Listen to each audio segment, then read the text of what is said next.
मुख्तलिफ अमूर के हवाले से आपने गुफ्तगू सुनी PMLN के सेनेटर की, क्या इस पर इशू है जिस पर मज़ीद हम अभी इस पर बात भी करते हैं।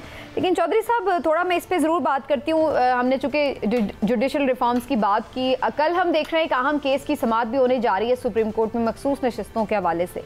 क्या आपको नज़र आ रहा है सर, पहले जब ये पेशावर हाई कोर्ट में मामला तय हुआ था तो उस वक्त सुन्नी इत्तेहाद काउंसिल को एक जमात के तौर पर पार्लियामान में तस्लीम नहीं किया था इलेक्शन कमीशन ने। अब एक इलेक्शन कमीशन का अपना नोटिफिकेशन जारी हो चुका है जो कि कौमी असम्बली के सेक्रेटेरिएट तक पहुंच भी चुका है, जिसमें सुन्नी इत्तेहाद काउंसिल को बाकायदा एक जमात तस्लीम किया गया है और उनके मेंबर्स की तादाद भी वहाँ मेंशन कर दी गई है। सवाल ये है कि क्या इस नोटिफिकेशन के बाद अब आपको लगता है कि केस स्ट्रॉन्ग हो गया है सुन्नी इत्तेहाद काउंसिल के लिए कि उनको ये मखसूस नशिस्तें वापस मिल सकती हैं? ये दो हिस्से हैं इस सारे मुकदमे के। एक हिस्सा जो है वो तो सहल है और वो है कि अगर किसी भी जमात की जितनी भी वोटें हासिल हों तो उसके हिसाब से तनासब से उस को मखसूस नशिस्तें मिलनी हैं और इसके ऊपर आइन भी क्लियर है और कानून भी क्लियर है। जो मसला सुन्नी इत्तेहाद काउंसिल का जब पेशावर में ये चैलेंज हुआ, अब आपकी जो आपने डेवलपमेंट बयान की है, डेफिनेटली उससे सुन्नी इत्तेहाद काउंसिल की फुटिंग जो है वो स्ट्रांग हुई है। उस पहले ये सूरत नहीं थी, तो उसमें कानून भी खामोश है और आइनी तौर पे भी कोई इसमें क्लैरिटी नहीं है। वो ये है कि मिसाल के तौर पे अगर आज़ाद अरकान इस तादाद में वो इलेक्ट हो जाते हैं और उसके बाद वो किसी जमात में हिस्सा में शामिल हो जाते हैं या अपनी एक जमात बना लेते हैं, तो उस जमात को मखसूस नशिस्तें मिलेंगी कि नहीं मिलेंगी और उसकी हैसियत पार्लियामान के अंदर क्या होगी। पार्लियामान के अंदर जो सियासत है या डे टू डे बिज़नेस है वो चलती है पार्लियामेंट्री कमेटी के ज़रिए, और जो वो पार्लियामेंट्री कमेटी बाकी पार्टी जो पार्लियामान में नहीं होती है या प्रोविंशियल असम्बली में नहीं होती है उससे ज़रा डिफरेंट होती है। यानी एक जमात जनरली वो पूरे पाकिस्तान में काम कर रही हो लेकिन उसका कोई बंदा पार्लियामेंट के अंदर ना हो तो उसका पार्लियामानी कमेटी नहीं होगी। लेकिन एक जमात जो कि पार्लियामेंट के अंदर भी हो और बाहर भी हो तो उसकी पार्लियामानी कमेटी सारा निज़ाम देखती है। तो इसमें मुझे लगता है कि ये सुप्रीम कोर्ट के लिए कल जो है ये एक जो मौजूदा जजेस की सियासत चल रही है उसमें ये अगर वो हक में फैसला देंगे तो वो साफ़ी जो पहले टारगेट के लिए तैयार बैठे हुए हैं, पीछे भी उन्होंने जजेस को टारगेट किया है, वो उनके ऊपर कीचड़ उछालेंगे। अगर वो नहीं आता तो फिर PTI की जो सोशल मीडिया है वो आपको पता ही है वो क्या करते हैं। तो बहरहाल उम्मीद ये है कि ये तीनों जो बेंच है, ये काजी फायज़ साहब का तो मेरे ख्याल में वो जो तनकीद उनके ऊपर 13 जनवरी के फैसले के बाद जायज़ तनकीद हुई उससे उन्होंने खुद को इस बेंच से अलग किया।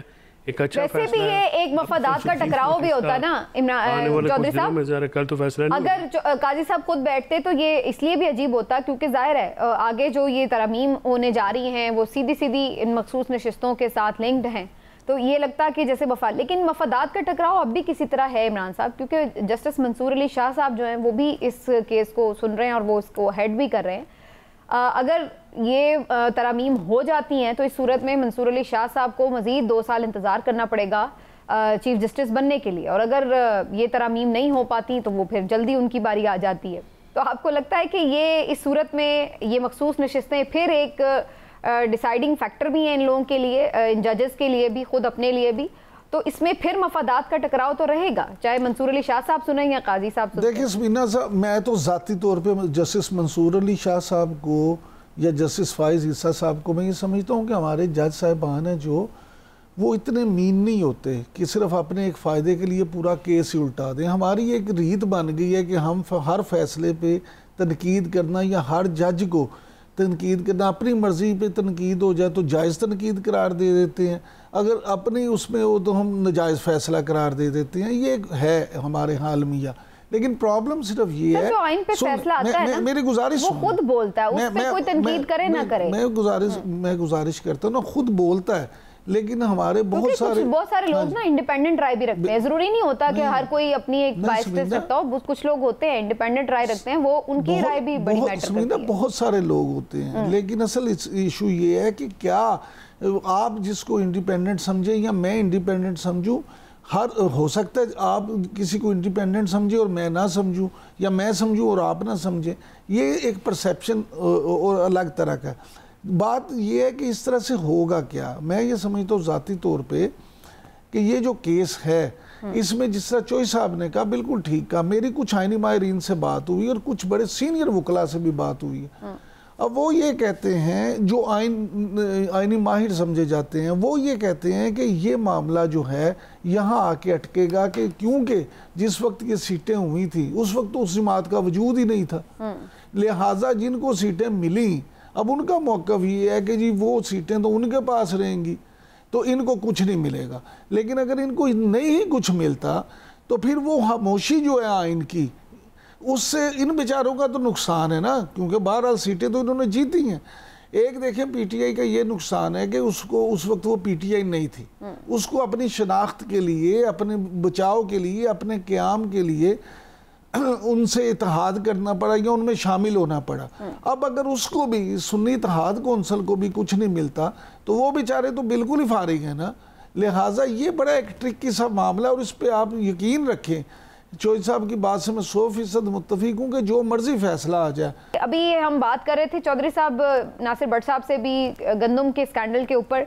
अब ये इमरान साहब किसानों ने भी एहतजाज का ऐलान किया, तो आपको क्या नज़र आ रहा है यहाँ पर, चूँकि पंजाब में ही मेनली एहतजाज रहेगा, तो मरियम सरकार का वही तरीकाकार होगा डंडे वाला, या फिर कुछ आपको लगता है कि बेहतरी आएगी, को बातचीत से मसला हल हो जाएगा? समीना, मैं समझता हूँ पहली बात तो ये कि जो स्कैंडल है वो ज़रूर प्रोब होना चाहिए, किसने वो शिकायत मंजूरी दी, क्यों वो गंदम आई। लेकिन मैं ज़ाती तौर पे समझता हूँ कि शायद इस वक्त जानबूझ के उस मामले को इतना उछाल दिया गया मीडिया में कि लोगों का ध्यान इस तरफ से हट जाए कि ये किसानों के साथ क्या हो रहा है। देखिए, पंजाब हुकूमत जो है ना, इस वक्त उसकी पॉलिसी बड़ी अजीब सी हो गई और दोनों पॉलिसी आपस में टकराव है।